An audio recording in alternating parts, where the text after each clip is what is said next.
Sud Radio Sarroul, 18h-19h, Laurence Perrault, Pierre Chasseret. Et bonsoir, bonne journée, ça y est, le week-end est terminé. Et oui, nous sommes avec vous, nous sommes sur l'entre-deux tours de la présidentielle. Ça va être un petit dimanche un peu plus calme, peut-être pour vous.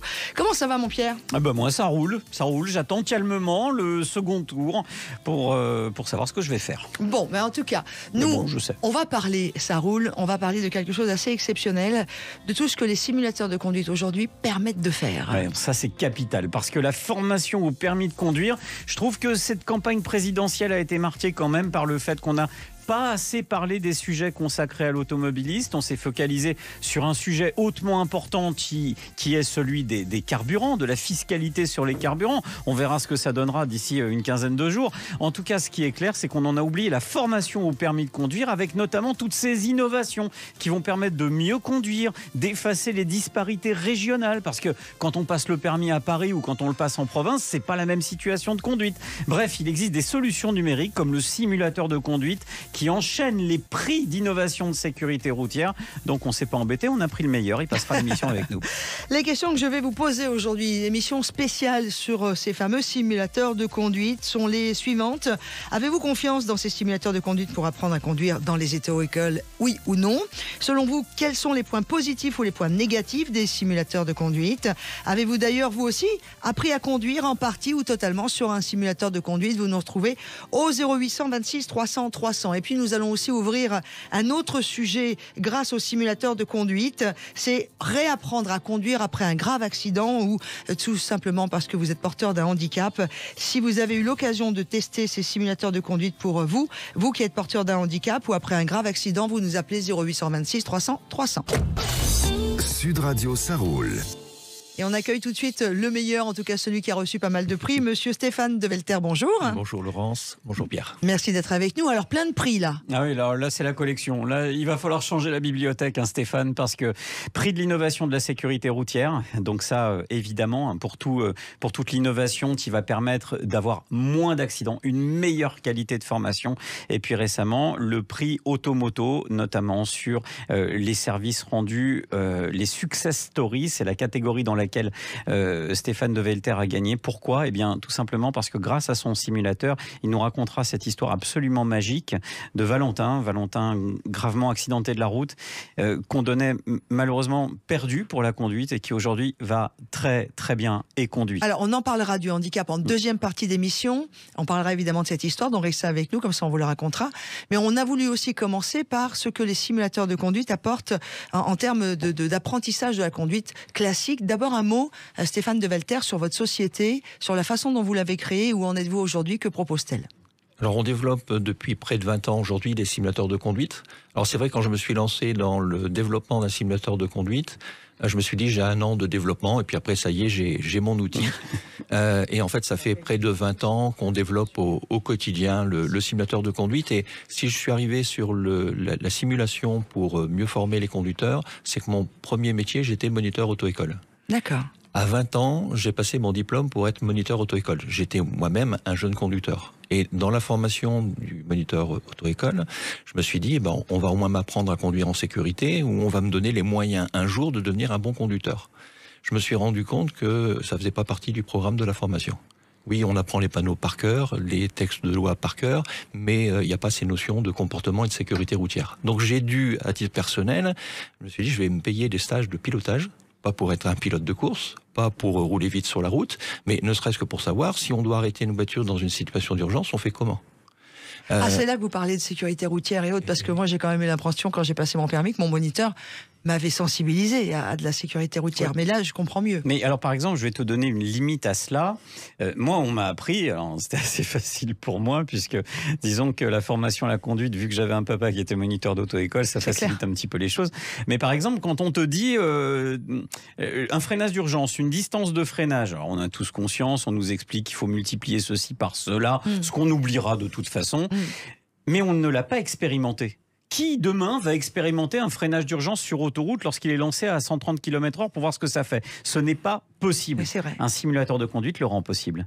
Lorsque tu es en ville et que tu as la sensation que si tu pianotes sur ton téléphone portable, tu peux quand même regarder la route. Il faut le simuler pour en avoir conscience. Sur le simulateur de conduite, vous pouvez prendre votre téléphone et puis être dans une situation de configuration urbaine avec des piétons qui passent, qui traversent lorsque le feu est rouge, hein, et vous pouvez vous rendre compte qu'avec votre téléphone tenu en main, vous avez un accident. Donc en fait, ce simulateur permet une réelle prise de conscience d'une réalité dont on n'a peut-être pas conscience lorsqu'on sur la réalité est sur de la route. Ouais. Mais du coup, votre premier simulateur, vous l'avez créé quand?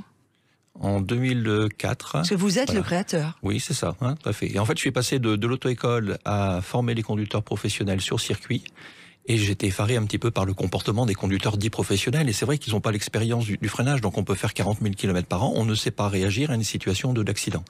Mais développer ça au niveau national sur des circuits avec les contraintes des véhicules, c'est pas possible. C'est pour ça que j'ai développé le simulateur de conduite, parce que ça permet de reproduire toutes ces situations. Alors par exemple, juste, je mets un exemple parce que moi je suis conquis.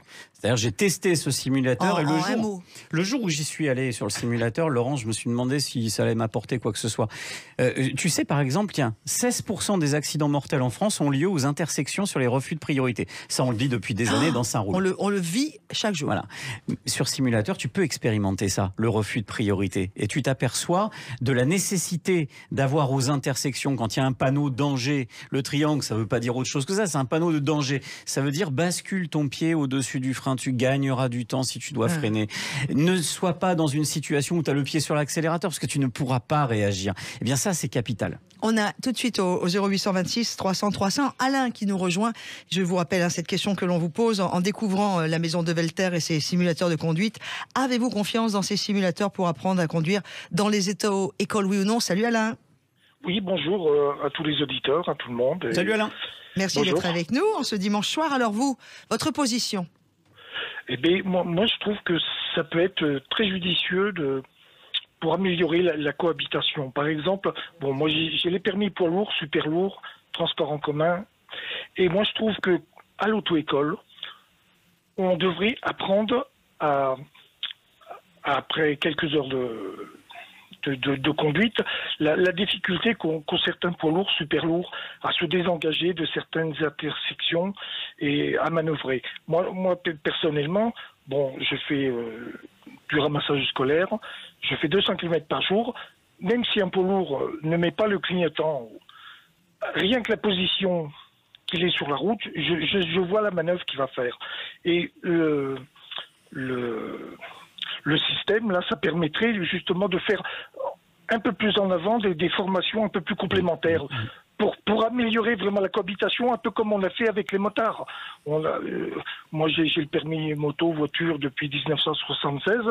Je vois qu'il y a une sacrée évolution. Maintenant, il y a un fair play qu'il n'y avait pas avant. Ouais. Et ça serait bien justement de responsabiliser tous les automobilistes sur la difficulté de ce qu'un poids lourd, un super lourd a la difficulté ou un bus et tout. Des deux côtés, Alain, c'est super intéressant ce que vous dites, du côté des automobilistes comme du côté des routiers et des camions aussi, parce qu'on connaît la grosse problématique du camion, notamment en ville, hein, c'est l'angle mort, fatalement. Tout à fait, oui. Et là, Stéphane là-dessus, Stéphane de Velter, vous avez aussi un simulateur sur les camions. Alors là, oui, mais il faudrait que ça soit intégré au simple automobiliste. Je suis d'accord. Même au motard et tout, il faudrait que comme ça permettrait d'anticiper beaucoup de choses. Parce que moi, je vous dis, suivant la position qu'il est, parce que j'ai conduit des véhicules lourds, je sais ce qu'il va faire, même s'il met pas le clignotant, même si, bien sûr, il y aura toujours des exceptions. Hein. Moi, je vois les messageries, les petites messageries, là, en petits camions, faut voir ce qu'ils font. Des fois, comme les coursiers avec leurs 3 roues, là, c'est du pareil au même. Ils changent de direction sans clignotant et ça permettrait, ce simulateur, oui, d'anticiper, d'améliorer. Alors, on va demander à Stéphane de Velter ce qu'il en pense. Merci beaucoup, Alain. On sent que l'auditeur a l'expérience de la route et ce qu'il dit, c'est très juste. Et pour moi, pour des conducteurs professionnels, la meilleure fonctionnalité du simulateur de conduite, c'est la fonction magnétoscope. Parce que la fonction magnétoscope permet de revoir la scène, mais elle permet de se mettre à la place des autres conducteurs. Vous savez, quand on simule une situation d'accident, on se dit, oui, mais il y a un con qui m'a coupé la route, je pouvais rien faire. En fait, quand on va se mettre à la place du conducteur, eh bien, on se rend compte qu'il n'avait pas forcément de visibilité, et c'est pour ça qu'il nous a coupé la route. Donc, c'est vraiment ce travail-là, on se met à la place des autres et on apporte la derrière. On peut faire un simulateur pour les trottinettes, les vélos, les scooters, les piétons. On sait ce qui se passe, hein. Il passe au rouge, il respecte rien, ça c'est autre chose. Mais Lolo, je reviens là-dessus parce qu'il faut bien comprendre, hein. Ça veut dire que dans la fonction du simulateur, tu conduis, donc tu es au volant, hein, et puis il y a une situation d'accident, et ensuite, suite à cette situation d'accident, tu peux mettre la pause sur le simulateur et revoir la scène, ce que tu ne peux pas faire dans la réalité. Ouais. Et revoir la scène du point de vue de tous les usagers de la route qui étaient impliqués. Et donc, ça permet déjà d'envoyer ce message de tolérance sur le côté, celui qu'on a traité de mots en 3 lettres, peut-être qu'effectivement, il ne nous avait pas vus, et sur tout un tas d'autres paramètres, ou tout simplement une faute. Parce que l'erreur est humaine. Bon, ça, c'est la palissade. Mais l'erreur, ça arrive. Bien sûr. L'anticipation de l'erreur de l'autre, c'est ça, conduire. Conduire, c'est prévoir. Je suis assez d'accord. Et c'est vrai qu'on se rend compte de la différence de ceux qui font attention aux autres sur la route, et donc de prévoir ce qui peut se passer. Et il y a aussi ceux qui ne font jamais attention, qui sont un peu les maîtres du monde et auxquels le monde appartient. Je me rappelle, ça se voit un peu sur le simulateur, quand j'ai fait le test, parce que j'avais fait une opération avec 40 millions d'automobilistes sur les routes, et puis quand ça tapait sur un refus de priorité, les gens qui étaient sur le simulateur, ils se tournaient vers moi et me disaient vous avez vu, hein, c'est pas moi qui ai fait la faute. Et je leur disais, mais oui, mais il y a l'accident, vous êtes peut-être mort là dans la situation d'accident. Et ça, c'est important à comprendre, c'est que prévoir, ça se travaille. Si on veut prévoir, d'ailleurs, est-ce que le simulateur permet de gagner une expérience pour échapper à une situation d'accident ? C'est tout l'intérêt du simulateur de conduite. En fait, on va vous montrer que quelle que soit votre expérience, en amenant correctement les choses, vous allez vous retrouver dans une situation d'accident que vous allez penser inévitable. On va mesurer votre temps de réaction. Le temps de réaction moyen d'un conducteur en situation d'accident sur des milliers de personnes qui sont passées, c'est 1 seconde 2. 1 seconde 2 avant d'appuyer sur l'appel de frein, on constate que l'accident aurait été mortel dans la vraie vie. Si on met moins de 5 dixièmes de seconde, il n'y a pas d'accident. Et on va apporter des solutions sur comment on peut réagir en moins de 5 dixièmes de seconde quand la situation se dégrade. On continue de parler de ces simulateurs de conduite, émission spéciale pour nos simulateurs, soit pour vous, peut-être avez-vous confiance dans ces simulateurs pour apprendre à conduire dans les auto-écoles, oui ou non. D'ailleurs, si vous avez une auto-école et que vous avez déjà intégré des simulateurs de conduite, rejoignez-nous au 0826 300 300. Selon vous, quels en sont les points positifs ou les points négatifs? Et puis, avant la fin de cette émission, nous parlerons aussi du rôle des simulateurs de conduite suite à un accident grave ou pour les personnes porteurs d'un handicap. Ces simulateurs peuvent-ils permettre de recommencer à conduire presque comme avant, ou même mieux, puisque des fois on ne conduisait pas en situation de handicap. On vous attend au 0826 300 300. Sud Radio Sarraul, 18h-19h, Laurence Perrault, Pierre Chasseret. On les a vus naître depuis une vingtaine d'années. Il est avec nous, Stéphane Develter, est l'un des créateurs des simulateurs de conduite qui vous permettent d'apprendre à conduire aussi sur simulateur, mais pour faire beaucoup d'autres choses. Avez-vous confiance dans ces simulateurs de conduite pour apprendre à conduire dans les auto-écoles ou non?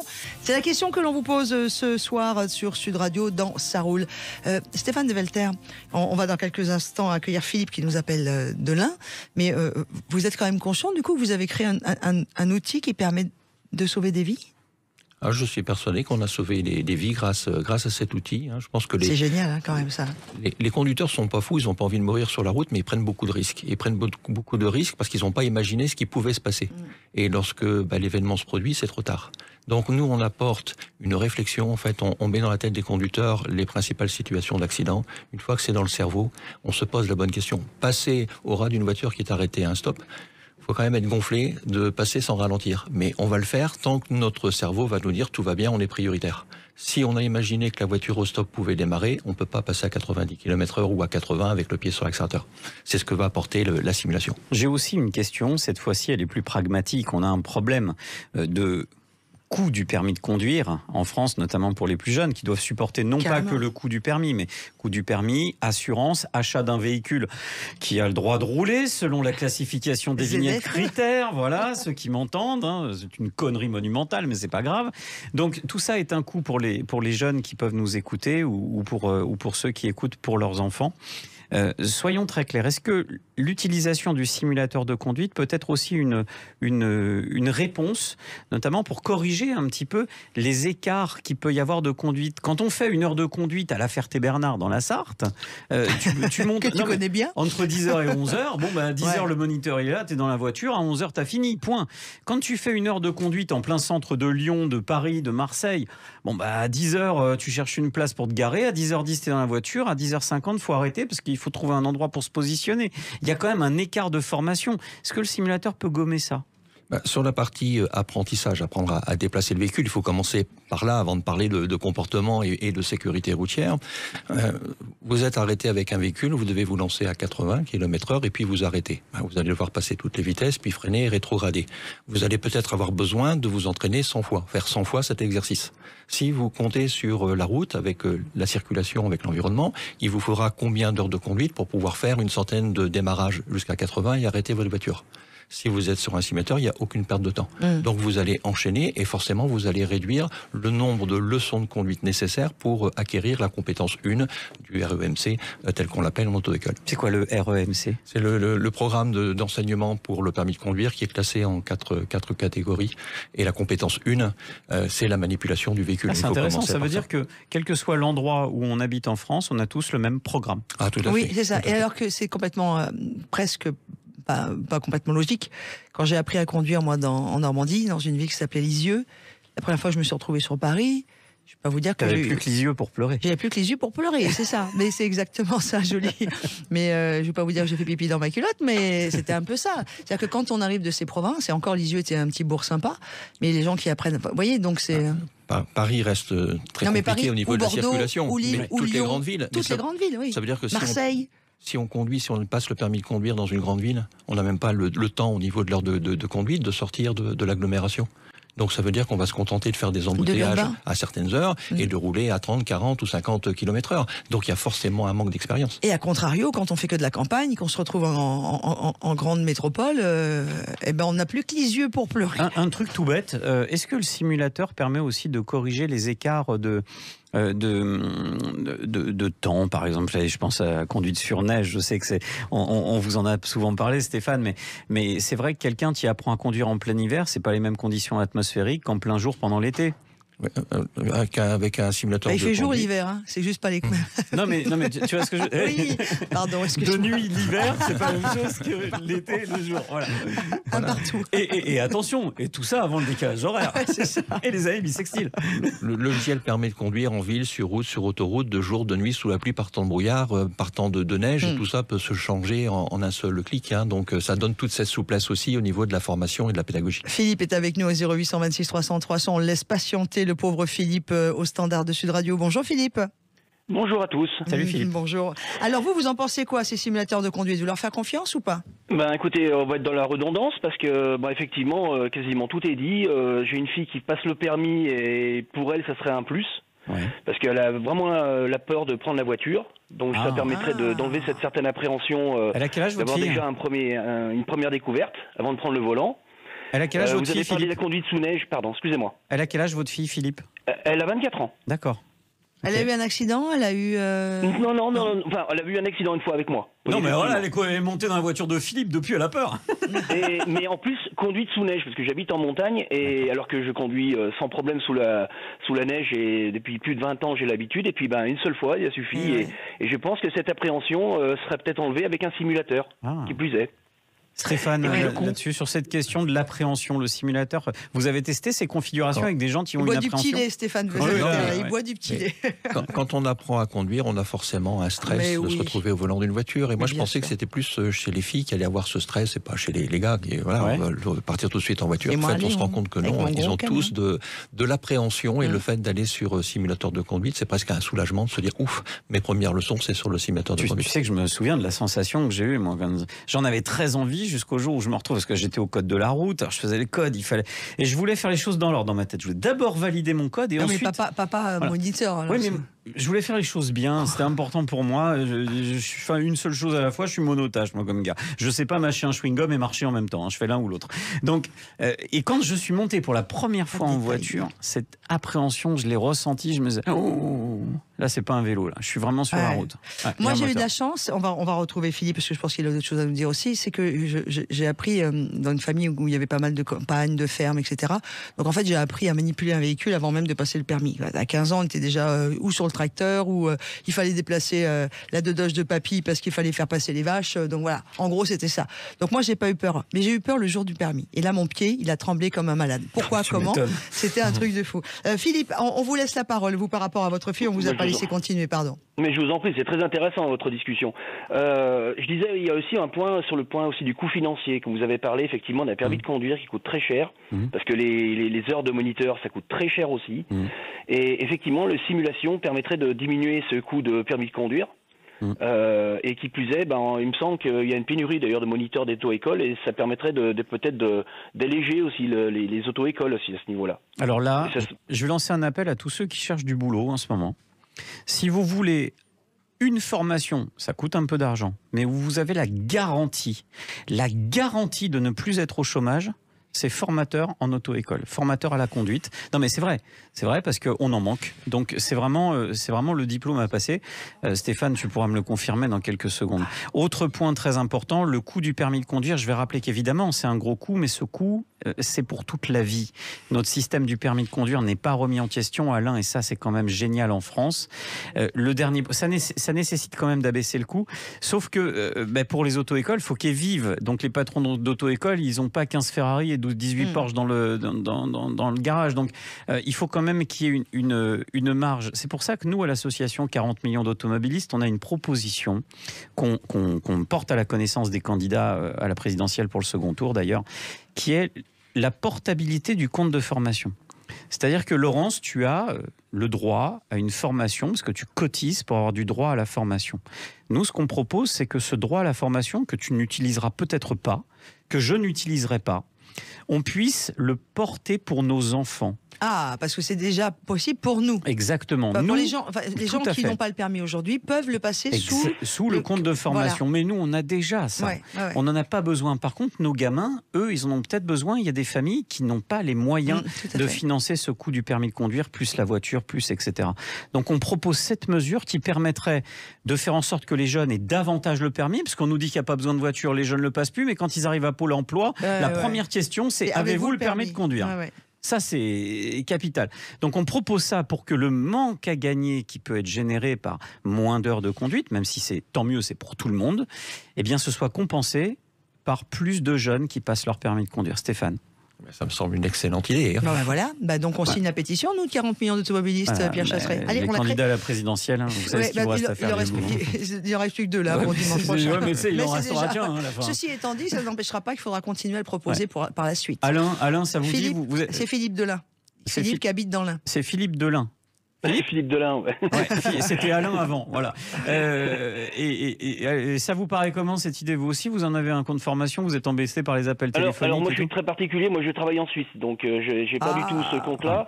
Mais mon épouse qui est elle au chômage récemment, eh bien je vais parler éventuellement pour peut-être utiliser son compte de formation, mais elle pour devenir monitrice auto-école. Ah, bien. Donc voir aussi. Éventuellement si ça peut être possible. C'est pas fait sinon encore. Par Pôle emploi. Donc là, dans ces cas-là, ce serait intéressant. C'est génial. C'est un métier, dont on ne parle pas assez. Une question, Stéphane de Velter. Ça coûte pas plus cher d'apprendre à conduire sur un simulateur de conduite que sur... Ça fait partie d'un package pour les auto-écoles qui le font? Comment ça se passe? Ou c'est plus cher? Il y a différentes utilisations. Enfin, généralement, c'est plutôt moins cher l'heure de conduite sur simulateur de conduite. Pas d'essence, hein. Voilà. Bah oui.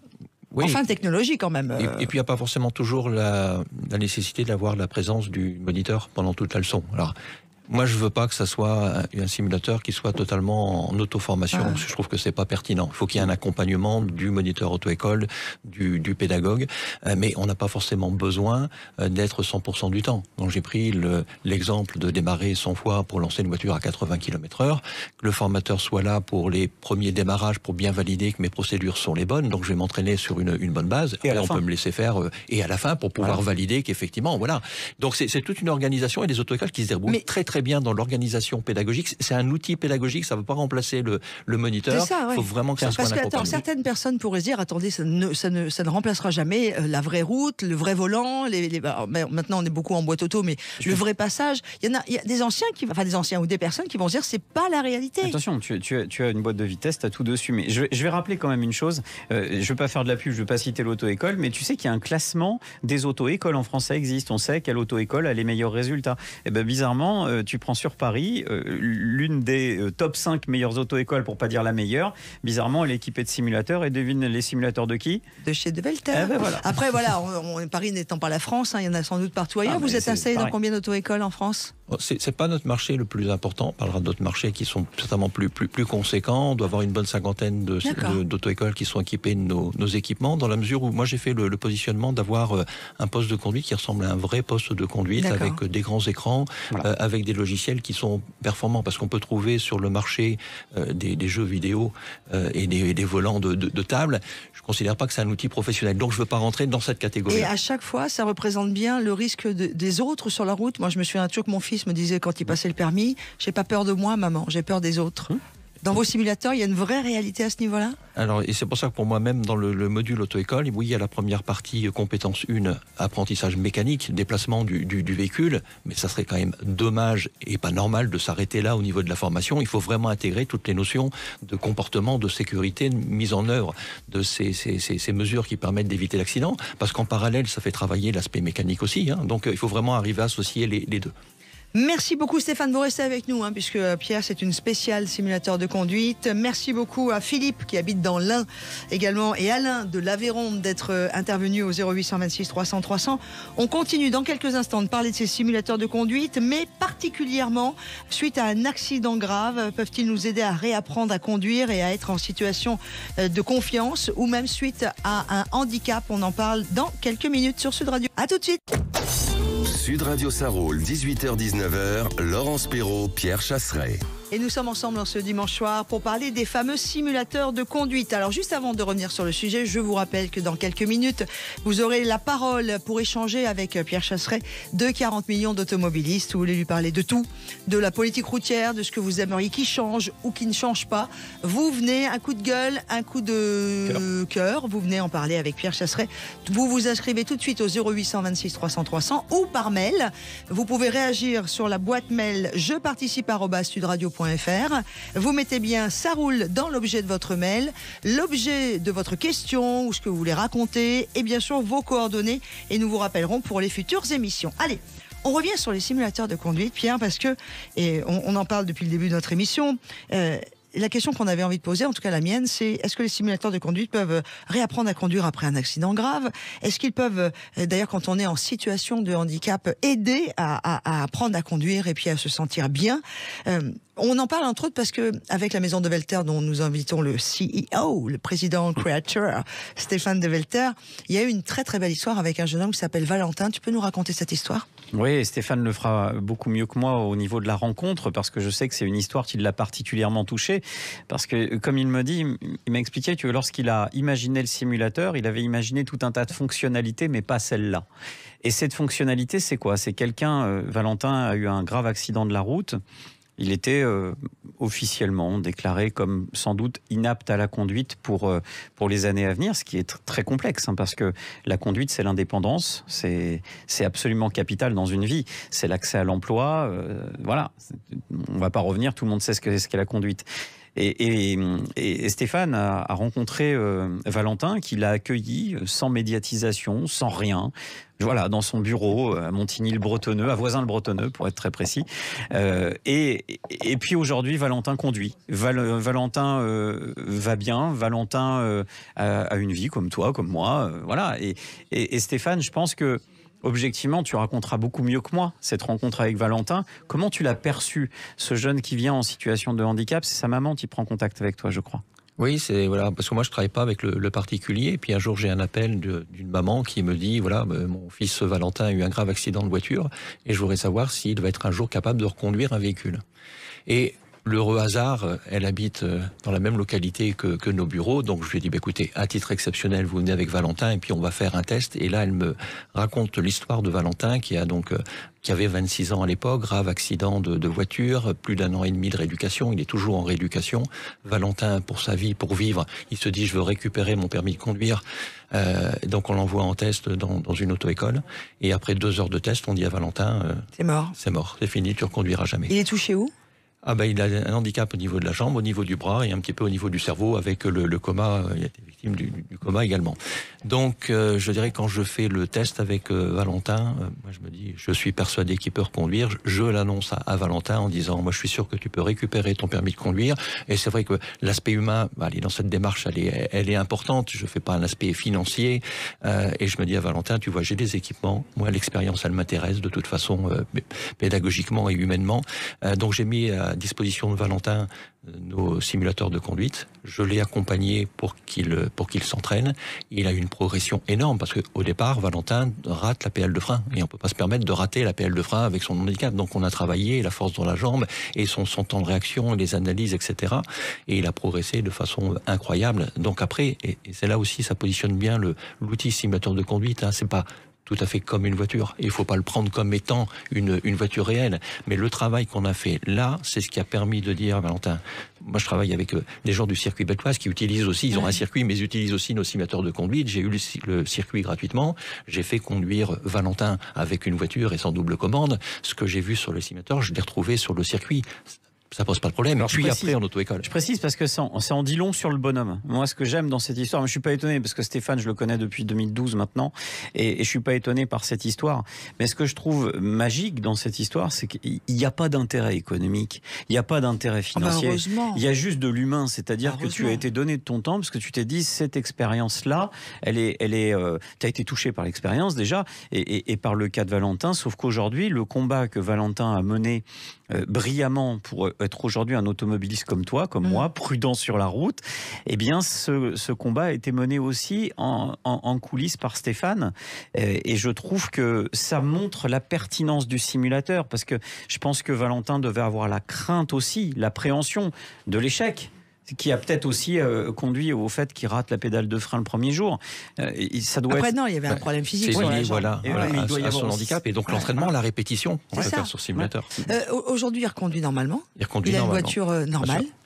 On lui a redonné son permis pour 6 mois, puis on a renouvelé pour 1 an, et là, depuis quelques semaines, il a récupéré définitivement son permis de conduire. Alors, moi, la question que je posais, c'était, pensez-vous que les simulateurs de conduite peuvent réapprendre à conduire après un accident grave, ou quand on est en situation de handicap? On va accueillir Olivier, qui nous appelle au 0826 300 300, et vous allez voir tous les deux que Olivier, merci d'être avec nous, Olivier, déjà. Mais bonjour, je suis ravi de vous avoir à l'antenne, bien sûr. Salut Olivier. Alors, le standard me dit que vous êtes kinésithérapeute et aussi un grand passionné d'automobile. Et oui, je suis un passionné d'automobile, plus exactement de Porsche. Moi, depuis petit, mon papa m'a élevé là-dedans, donc c'est un mécanicien qui était passionné de Porsche, donc il m'a transmis cette passion-là. Et il nous vient d'où ce joli accent? Du sud, je suis en Provence, moi. Ah, vous êtes où en Provence? Je suis près de Saint-Rémy-de-Provence, entre Saint-Rémy-de-Provence et Avignon, dans les Alpilles. Les Alpilles. Alors, Olivier... Saint-Rémy-de-Provence plus Porsche, ça va.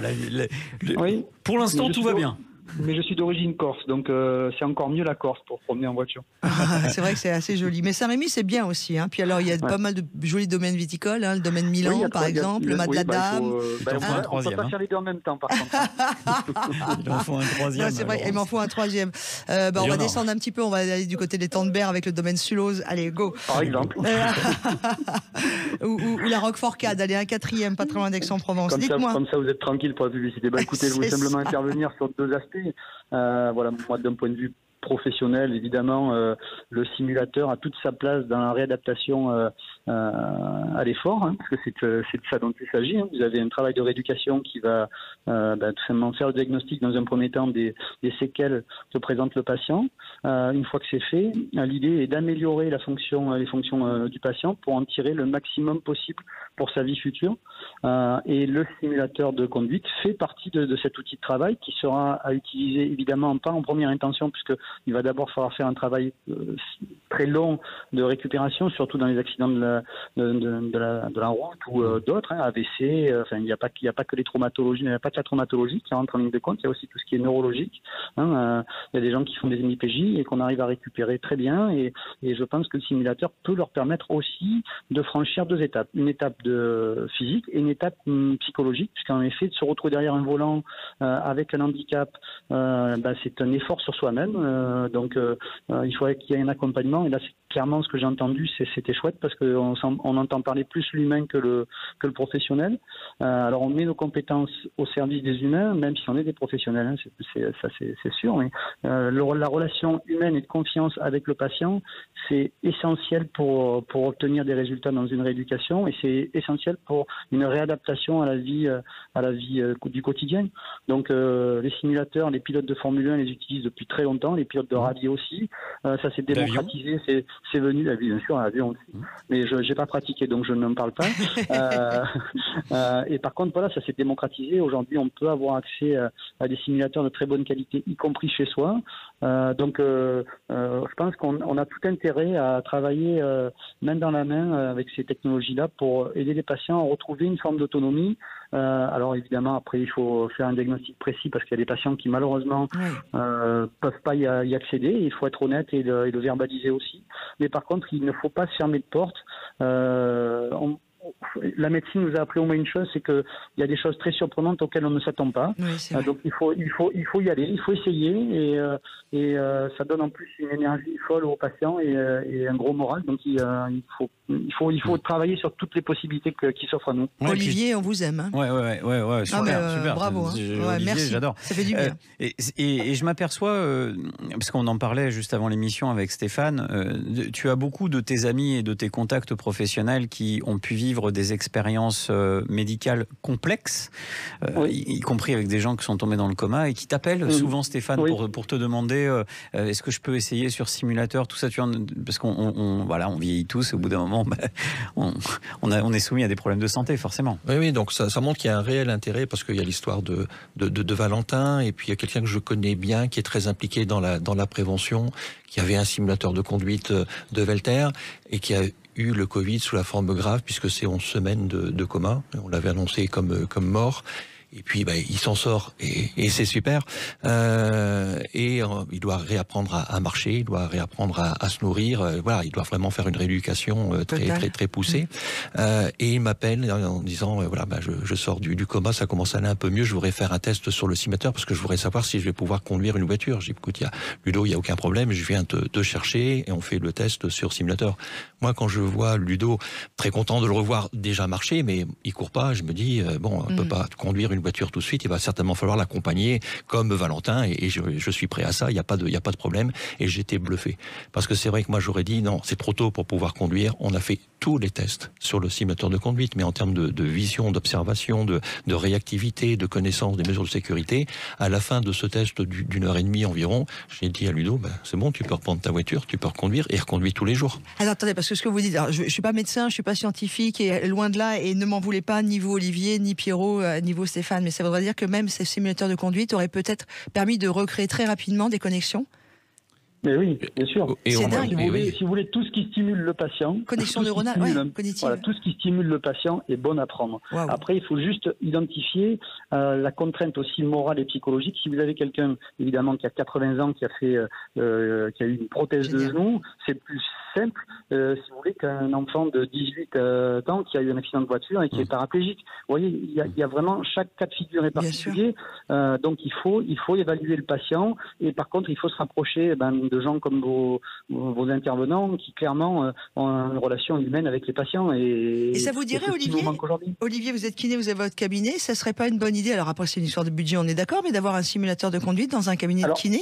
Alors, si vous voulez, l'idée, en fait, c'est le coût n'est pas très élevé, puisqu'en fait, on peut très bien mettre une télé. Je ne veux pas faire de publicité parce que là, je vais citer une marque et j'ai pas de complément comme pour les domaines vinicoles. Donc, une PS, vous mettez une PS, vous mettez un siège, et déjà, vous avez une possibilité de voir si le patient arrive à appréhender les distances, à appréhender les distances de freinage, à appréhender une courbe, à appréhender. Déjà, vous pouvez au moins commencer par ça. Après, le matériel qu'on peut utiliser en cabinet, évidemment, est certainement très loin de ce que utilise votre intervenant. Par exemple, Stéphane. Moi, la question que je vais vous poser, c'est comment est-ce qu'on rentre en contact avec des... On va tout vous dire. Et voilà. Stéphane, tiens, là, et pas que pour les kinés, mais pour tous ceux qui écoutent l'émission ce soir, je suis sûr qu'il y en a qui se disent, mais où est-ce que je peux trouver un simulateur pas très loin de chez moi Le plus simple pour tous ceux déjà, je prends la parole avant Stéphane, si vous avez besoin de quoi que ce soit, que vous nous écoutez, vous envoyez un petit mail à 40 millions d'automobilistes via la rubrique Contact, et là on va vous répondre et vous mettre en contact directement avec Stéphane.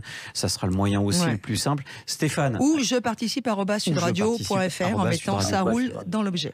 Stéphane, alors il faut répondre à toutes les questions de notre kiné préféré.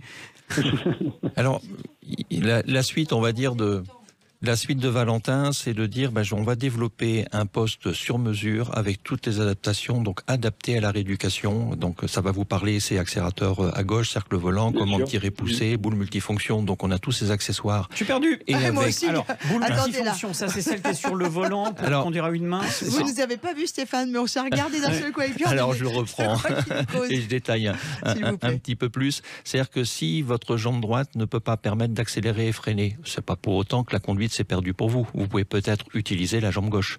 Donc on peut mettre un accélérateur côté gauche si on va utiliser la pédale de frein. Et ça demande un entraînement. Si on ne peut pas utiliser les membres inférieurs, on peut très bien mettre un cercle volant qui va servir d'accélérateur. Et on a des commandes dites tirées poussées qui permettent, en appuyant sur une barre, en fait, de freiner le véhicule ou de l'accélérer. Et on peut le mettre côté droit, on peut le mettre côté gauche. Et si vous avez qu'une seule main, comment vous faites pour tourner le volant, pour mettre le clignotant, pour mettre les essuie-glaces? Eh bien, vous avez une boule multifonction qui est très complexe à utiliser, mais vous avez tous les accessoires. Donc, vous tournez le volant et vous utilisez les accessoires. Ça aussi, ça demande, je dirais, un entraînement, une adaptation. En fait, nos simulateurs, on est vraiment comme dans un véritable véhicule. Vous avez des équipements, des fournisseurs et c'est monté sur les véhicules de façon à préparer le patient à utiliser correctement son véhicule. Voilà la différence entre une PlayStation et puis un simulateur. Voilà. On a compris, Olivier. Moi, si vous voulez, j'ai lancé la question pour, vous avez bien fait, pour avoir des informations, mais je connaissais déjà, évidemment. Je vous taquine.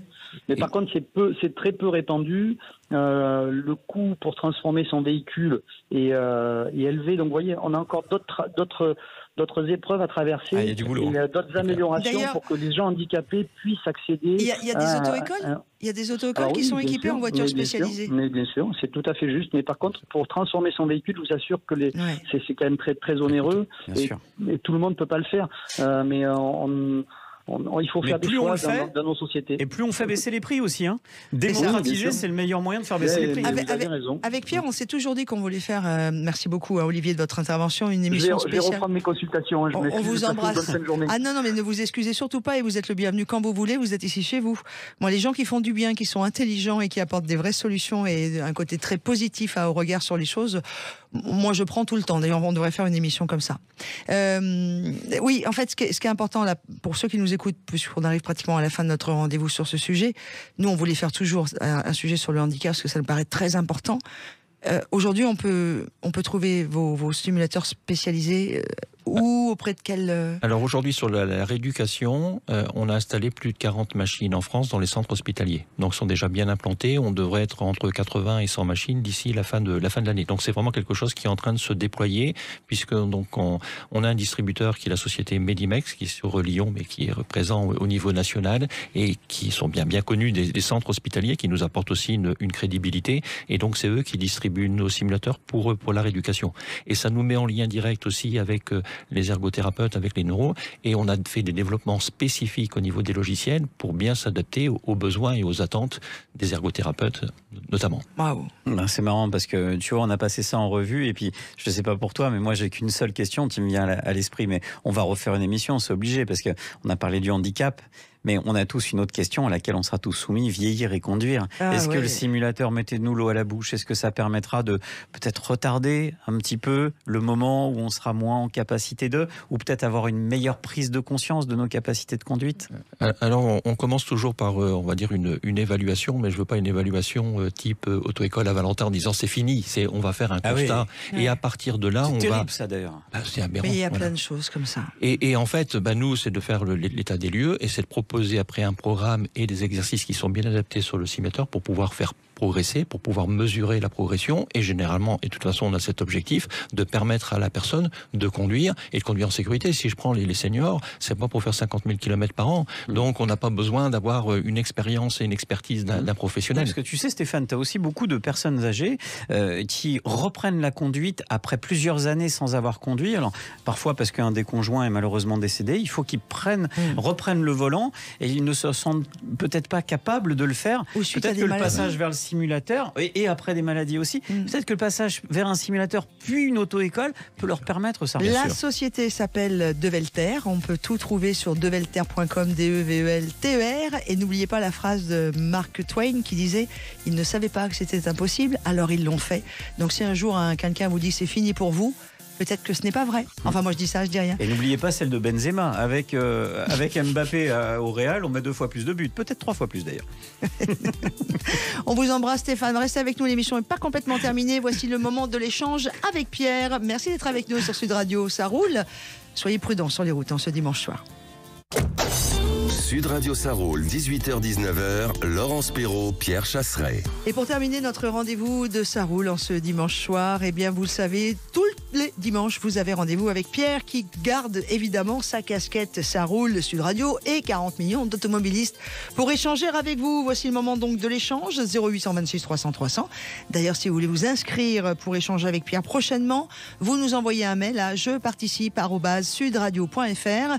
Vous mettez bien Ça roule dans l'objet du mail et bien évidemment vos coordonnées que l'on vous rappelle. Bonjour Quentin.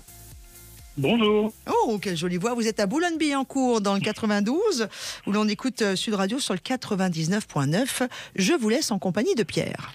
C'est bien la première fois qu'on me dit que j'ai une jolie voix. Merci. Mais oui, je le pense. Moi, je peux même vous filer son portable. Moi, ça ne m'apprécierait pas, mais... Bon. non, puis je suis en numéro masqué, moi. Faut pas le dire, c'est bon. Allez, on y va, les garçons. L'émission. Allez, on y va, les garçons. On vous écoute. Bon, très bien. Écoutez, moi, j'ai un sujet sur tout ce qui est question de sécurité routière, de circulation, qui me revient souvent en tête, et aussi souvent que je rencontre le souci, pour moi, ce sont les feux tricolores, que je trouve très souvent inutiles, voire dangereux. Pour vous donner un simple exemple, au bout de ma rue, j'ai un feu tricolore qui donne accès et qui donne directement accès à un rond-point.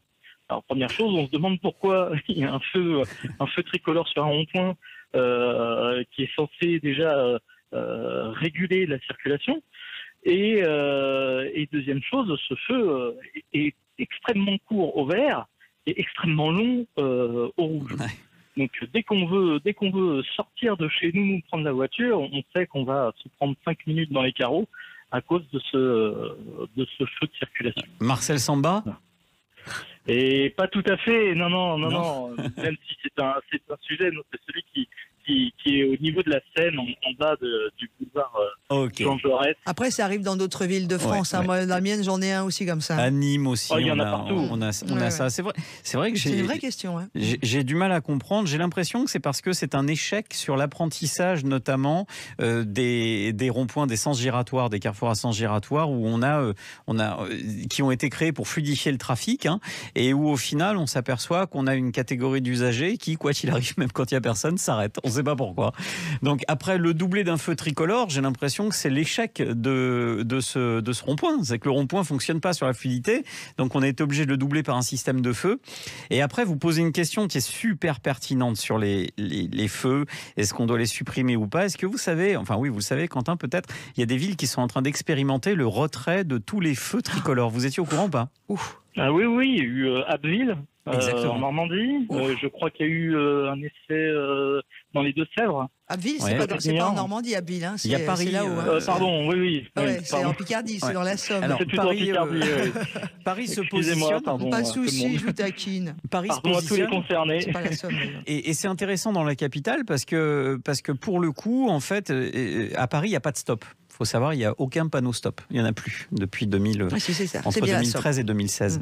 Donc Paris est en train d'imaginer et a voté en 2017, si ma mémoire est bonne, la suppression des feux tricolores, la possibilité de supprimer des feux tricolores pour réinstaurer des stops. Sauf que j'ai l'impression qu'à Paris, il y a toujours une mauvaise intention. C'est-à-dire que derrière, c'est peut-être pour créer un petit peu le beans et créer encore des embouteillages. Mais en tout cas, dans des villes moyennes, ce sont des expérimentations qui peuvent être utilisées, parce que j'avais fait un calcul sur le temps que l'on passe arrêté dans notre vie au feu rouge. C'est de la folie, c'est de la folie.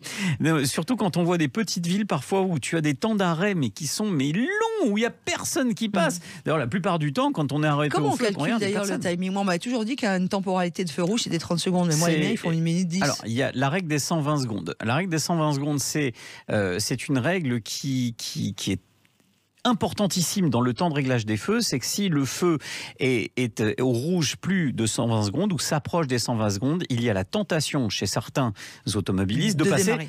Quand même, ce qui est un drame. Hein. Ouais. Je suis pas en train de Non, cautionner. mais c'est scientifiquement prouvé. Voilà, au niveau cognitif, il y a un truc qui... C'est comme ça. Okay. Pour que le temps soit acceptable et qu'il soit respecté, parce que c'est ce qu'on veut. On veut que le temps soit respecté et que les gens qui soient arrêtés au feu soient vraiment arrêtés. Je vais profiter pour la première fois dans ce timing, je vais profiter de la présence encore de Stéphane de Velter à nos côtés pour avoir son sentiment sur notamment le retrait des feux tricolores ou l'usage du feu tricolore et son intérêt en termes de sécurité routière, Stéphane. Je suis incapable d'évaluer la pertinence ou non pertinence de cette expérimentation. Parce qu'on est tellement habitués, nous on a toujours vécu jamais été avec des remis feux en question rouges. le feu tricolore. Alors c'est pas pour ça que c'est pas une bonne remise en question, mais c'est compliqué d'avoir un avis là. Oui, bah oui, tout à fait. Donc oui. Moi, je pense habitué. Si ça peut vous y aider, il y a eu des résultats sur Abbeville et sur Niort, puisque ça a été fait il y a quelques années. Et les résultats, c'était la baisse du nombre d'accidents. Ouais, mais ça baisse partout. Donc vous voyez, oui, effectivement, mais des articles que j'ai pu lire, c'était lié à la suppression des feux rouges. Derrière, pour mesurer tout ça, je comprends que c'est compliqué. Vous savez, Quentin, le problème, c'est quand un élu met en place une mesure... Quand un élu, joli. Et voilà, j'ai pas fait exprès. Mais vous savez, Quentin, donc lorsqu'un élu met en place une mesure, c'est rare que 2 ans après, il dit « je me suis trompé ». Donc, non, mais pourquoi pas? Mais en tout cas, expérimenter peut être intéressant, tant que c'est pas au détriment de la sécurité. Vous savez, l'excès est toujours condamnable. En fait, c'est l'excès de feu qui crée l'irresponsabilité, le fait que ça soit pas respecté. Là, dans votre exemple, celui que vous avez en tête, parce que vous perdez un temps monstre, c'est-à-dire le feu qui donne sur le rond-point. Oui, moi j'ai envie de dire aux élus, choisissez les gars. Moi, j'ai pire. Dans ma commune, que je ne nommerai pas, j'ai un rond-point énorme, qui est le rond-point central de la ville. Le feu est à la sortie du rond-point. Voilà. Donc, vous sortez du rond-point, il y a un feu rouge, 1,5 mètre, donc ça bloque complètement le rond-point parce que le feu passe au rouge. Alors, on est tous bloqués des deux côtés. Sur le papier, ça paraît quand même couillon. Hein. Ah, mais c'est pas. Alors, faut être honnête. Alors, il n'y a pas que sur le papier. Et alors, quand on en a parlé à la mairie, oui, mais c'est un passage piéton. Eh ben, gars, décale un peu ton passage piéton. Enfin, oui, d'accord, ok, mais vous rentrez sur le rond-point, il est énorme, hein, c'est le plus gros de la ville, et tout le monde est bloqué parce que les deux feux passent au rouge. Bon, on peut plus sortir. Je vais aller faire un tour avec l'assaut. Vous vous souvenez des Snows, le sketch sur le rond-point comment c'était le prénom? C'était pas Robert, c'était De Vos d'ailleurs. Ah, c'était incroyable. Bah voilà. Merci Quentin. Laurence, on va peut-être aller faire un petit tour par chez toi, comme ça nous donnera l'occasion de nous voir. Ce rond-point, il est dingue. Mais un feu en sortie de rond-point, j'en ai vu des choses. Il y en a deux, pas encore. De chaque côté. Ah bah oui, le rond-point, il y a 6 ou 7 rues qui arrivent. La principale a sorti à droite, à gauche, feu. Voilà. Et voilà, c'est la blagounette. Ah bah c'était chez nous, c'est chez moi. Bon allez, merci beaucoup Quentin d'être intervenu et de nous avoir permis de... Bah oui, parce que c'est un vrai souci quand même, ces feux rouges, on comprend pas tout. On vous embrasse. Merci Stéphane d'être resté avec nous jusqu'au bout. Merci à vous de m'avoir reçu. La maison de Velter des simulateurs de conduite qui ont reçu le prix de la sécurité routière et le prix l'innovation de la sécurité routière et Auto le prix Automoto. Automoto pour ces simulateurs de conduite. Salut Pierrot, on se retrouve pas dimanche prochain parce qu'il y aura les élections second tour. Émission spéciale sur Sud Radio pour le second tour. Pour suivre le vainqueur de l'élection présidentielle. Et nous, une semaine après, et on décortiquera tout ça d'ailleurs. Oh, on verra.